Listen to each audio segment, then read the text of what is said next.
Boa tarde a todos, em especial ao programa doutoral em História das Ciências e Educação Científica. Vou responder hoje ao desafio com a temática As doenças venéreas do passado ao presente. Vamos dar ênfase à SIDA, à saúde pública e à educação em saúde.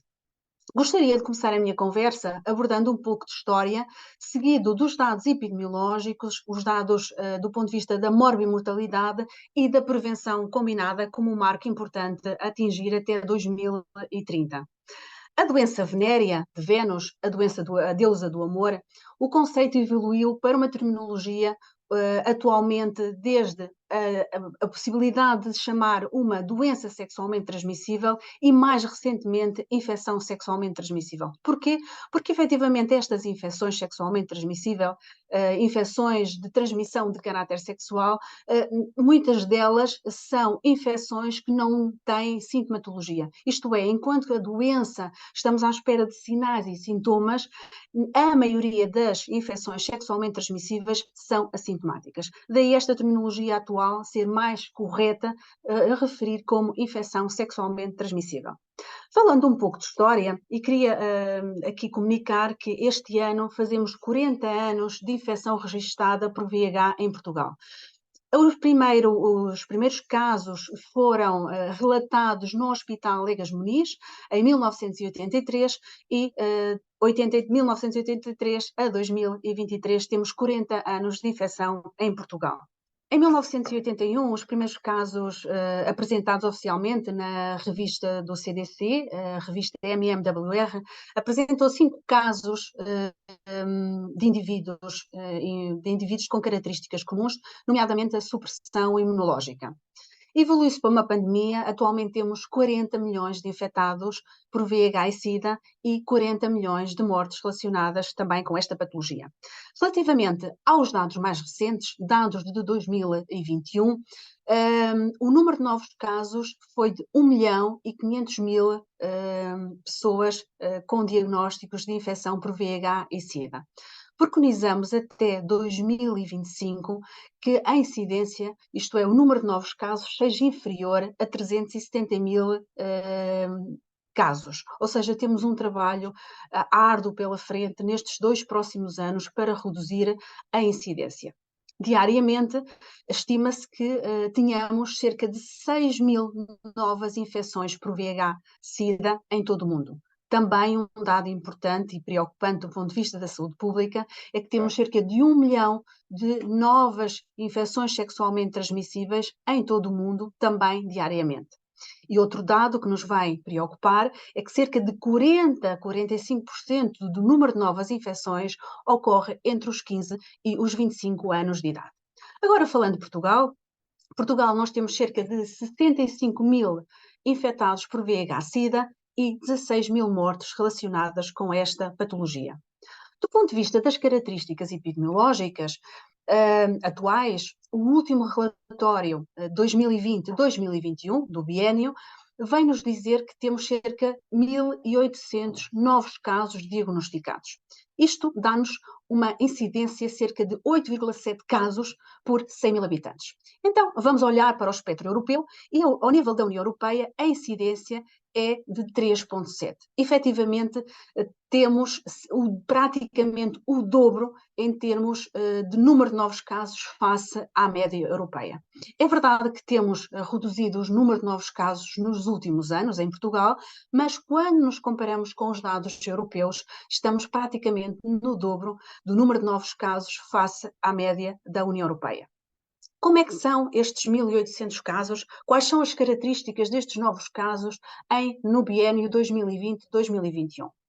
A incidência, o número de novos casos, foi maior na faixa etária entre os 25 e os 29 anos. Do ponto de vista geral, a prevalência desta patologia é mais frequente entre os 25 e os 39 anos. Vejamos, em idades nobres, em idades de maior produtividade e reprodutividade. Por outro lado, estes indivíduos que foram diagnosticados, estes 1.800 casos, mais de 50% são diagnósticos tardios. Destes diagnósticos, também queria acrescentar que 20% morreram nos primeiros 12 meses de diagnóstico. Por outro lado, quais são as características do ponto de vista da transmissão? Mais de 50% do número destes novos casos ocorreram em homens que têm sexo com homens. Se fizermos uma análise retrospectiva ao ano de 2014, aconteceu em 29%. Neste momento temos mais de 50% dos casos que acontecem em homens que têm sexo com homens. Também gostaria de frisar que destes dados que nos foram fornecidos pelo INSA, 30%, aproximadamente 30% do número de novos casos são migrantes. Migrantes, mas também os dados europeus e mundiais nos vêm demonstrando que praticamente 1/3 destas infecções ocorrem no país de acolhimento. Ou seja, temos que trabalhar os determinantes sociais de saúde. Gostaria também, e que estamos a falar desta patologia ao nível nacional, gostaria de falar sobre a infecção VIH-2. E a infecção VIH-2 e o papel importantíssimo que teve a professora doutora Odete Ferreira, farmacêutica e professora da Faculdade de Farmácia da Universidade de Lisboa, que efetivamente publicou em 1986, juntamente com o professor Jean-Luc Montagnier, a descoberta do VIH-2, e esta publicação foi na revista Science. Agora, falando um pouco das políticas nacionais, as nossas políticas nacionais vão beber às políticas internacionais, gostaria de dizer também que têm sido criados muitos grupos de trabalho nesta área. Em 1993 tivemos um marco importantíssimo, que foi o papel das farmácias comunitárias na campanha Diz Não a uma Seringa em Segunda Mão, que inclusivamente ainda se mantém, e que este dado, este envolvimento das farmácias comunitárias veio permitir que hoje Portugal seja dos países cuja incidência por VIH, do ponto de vista cuja transmissão seja em utilizadores de drogas injetáveis, seja praticamente ausente. Por outro lado, temos as campanhas sanitárias, que mais à frente também gostaria de dizer que é importante voltar a investir nestas campanhas. Outro marco importante, a educação sexual obrigatória até o 12º ano. Efetivamente, temos uma legislação a partir de 2009 que nos vem dizer que há necessidade de obrigatoriedade da educação sexual em contexto escolar até ao 12º ano de escolaridade. Por outro lado, também temos tido vários programas nacionais na área das infecções sexualmente transmissíveis, e nomeadamente na área do VIH e também da tuberculose, e que a Direção-Geral da Saúde tem considerado como prioritário nas políticas de saúde. Há um dado que eu gostaria de acrescentar aqui para as pessoas que me estão a ouvir, que é relativamente aos Objetivos de Desenvolvimento Sustentável. A Agenda 2030, que pressupõe, temos 17 objetivos, mas o objetivo 3, que está ligado à saúde, tem uma das metas, que é a eliminação da infecção por VIH até 2030. Vou-vos ser sinceros, numa primeira fase, quando eu olhei para esta meta, fiquei preocupada. Mas, efetivamente, quando estamos a falar de eliminação, não estamos a falar de erradicação. Aqui, esta eliminação da infecção por VIH até 2030 pressupõe 95% da população diagnosticada. Dessa 95% diagnosticada, 95% em tratamento antirretroviral e 95% em supressão viral. Daí os 95%, 95%, 95%. Assim sendo, temos aqui um dado muito importante, que é a prevenção combinada, que é algo que está nas políticas nacionais e internacionais para que efetivamente consigamos atingir esta meta para 2030. A prevenção combinada é uma prevenção que trabalha 3 dimensões: a comportamental, a biomédica e a estrutural. Assim sendo, iria falar um pouco de cada uma das dimensões, para ficarmos a perceber um pouco melhor desta prevenção combinada tão importante para conseguirmos atingir este objetivo major de 2030, que é a eliminação da infecção por VIH no mundo. Então, na dimensão comportamental, também gostaria de dizer que desde o início da infecção se tem trabalhado muito a dimensão comportamental. Contudo, percebemos que até agora, apesar de termos reduzido o número de novos casos, a dimensão comportamental só por si não vem resolver o problema. Mas, contudo, ela é importantíssima. E aqui a dimensão comportamental diz-nos que é a importância de conscientizar para o uso efetivo do preservativo. a necessidade de fazer campanhas, desenvolver campanhas dirigidas a vários públicos. Não se fala da infecção, não se vê, não há já a noção do medo, ou seja, há necessidade de reeducar a população para a necessidade do uso efetivo do preservativo.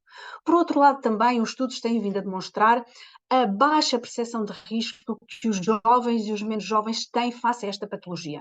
Ou seja, não se vê, não se fala, não existe.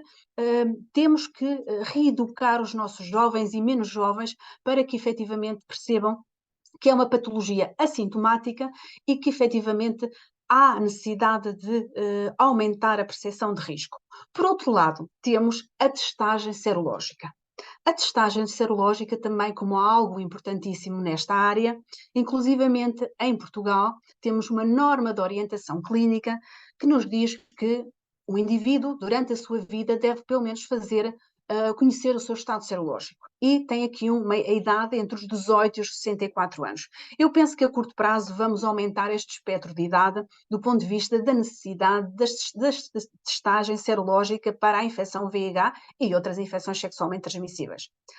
Um dado importante, também gostaria de transmitir, é a questão do autoteste. Em 2018, em Portugal, foi criado ou foi permitido que as farmácias comunitárias vendessem testes para que qualquer um de nós possa ir à farmácia e compre um teste e efetivamente conheça o seu estado serológico.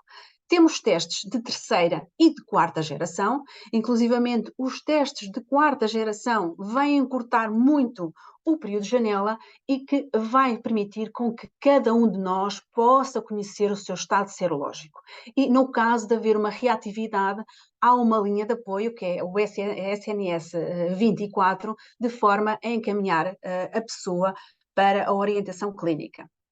Agora, olhando para outra dimensão da prevenção combinada, é a prevenção biomédica. E na prevenção biomédica, gostaria de começar por também fazer um enquadramento. A terapêutica antirretroviral apareceu em 1987.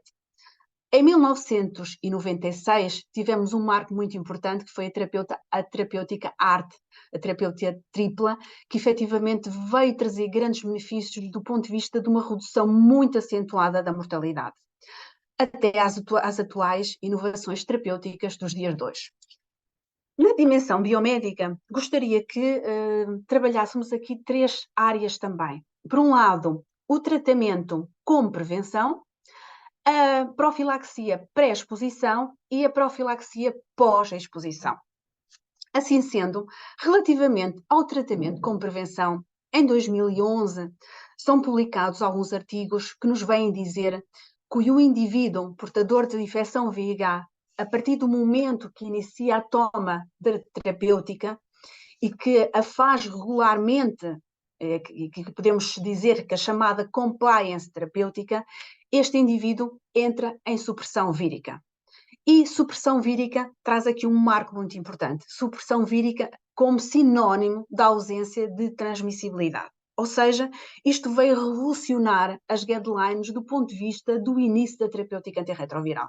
Assim sendo, em 2015, temos novas guidelines que nos vêm dizer que qualquer pessoa, a partir do momento que é diagnosticada com infecção por VIH, deve iniciar terapêutica antirretroviral. Porquê? Porque, efetivamente, os estudos nos vieram demonstrar que o indivíduo, se está em supressão vírica, a probabilidade de transmitir a outro indivíduo durante as suas relações sexuais a infecção por VIH é praticamente nula. Ou seja, é uma grande medida de saúde pública, mas também do ponto de vista da melhoria da qualidade de vida do próprio indivíduo, a maior longevidade e também a redução das resistências.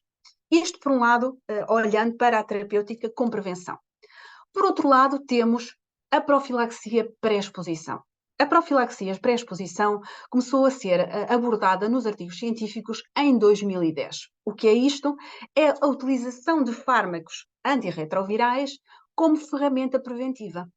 Ou seja, em Portugal, só em 2017 que temos uma norma de orientação clínica que já foi atualizada, já teve várias atualizações, que nos veio dizer qual é a população que é elegível para fazer estes fármacos antirretrovíricos como ferramenta preventiva para a infecção VIH. E como os critérios de elegibilidade, temos as populações-chave, que são consideradas as populações com maior risco de vir a desenvolver a infecção VIH. E aqui temos, nomeadamente, e é o que está na norma de orientação clínica, os homens têm sexo com homens, tendo um risco 28 vezes maior de adquirir VIH face à população geral. Temos os transexuais, com risco 14 vezes maior. Temos os casais serodiscordantes, os trabalhadores sexo e os utilizadores de drogas endovenosas, que têm um risco cerca de 30 vezes maior de vir a adquirir a infecção face à população geral. Assim sendo, a evidência científica demonstra a eficácia muito elevada destes fármacos com uma função preventiva, mas também tendo em atenção a importância da compliance terapêutica que tem que estar garantida do ponto de vista das pessoas que fazem esta profilaxia. Também, já agora gostaria de acrescentar que até 2025 a Organização Mundial de Saúde prevê que tenhamos 10 milhões de pessoas a fazer esta profilaxia pré-exposição. De seguida, falaria da profilaxia pós-exposição. A profilaxia pós-exposição aparece também nos manuais desde 1989. Resume-se à toma de terapêutica antirretroviral após um comportamento comprovado de risco. Ou seja, é necessário comprovar, através de uma consulta médica, que efetivamente aquela relação sexual se traduziu em risco e um risco potencial de vir a adquirir a infecção VIH. Nomeadamente, ou resumidamente, é preciso caracterizar a magnitude do risco. E nesta situação, quando há risco de uma potencial aquisição de VIH, aquilo que se faz é que o indivíduo, a pessoa, deve fazer iniciar a terapêutica antirretroviral nas primeiras 72 horas.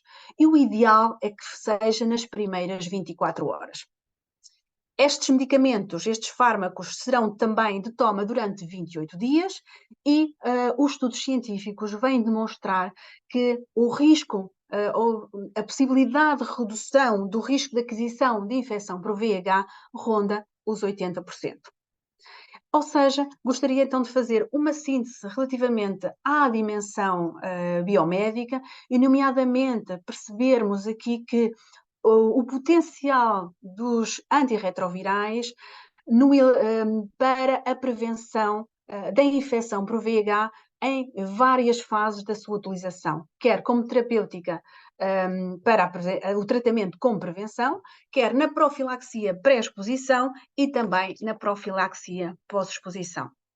Também gostaria de acrescentar aos ouvintes, que efetivamente nós, do ponto de vista também biomédico, da prevenção, temos algo que é a importância de diagnosticar e tratar outras infecções sexualmente transmissíveis.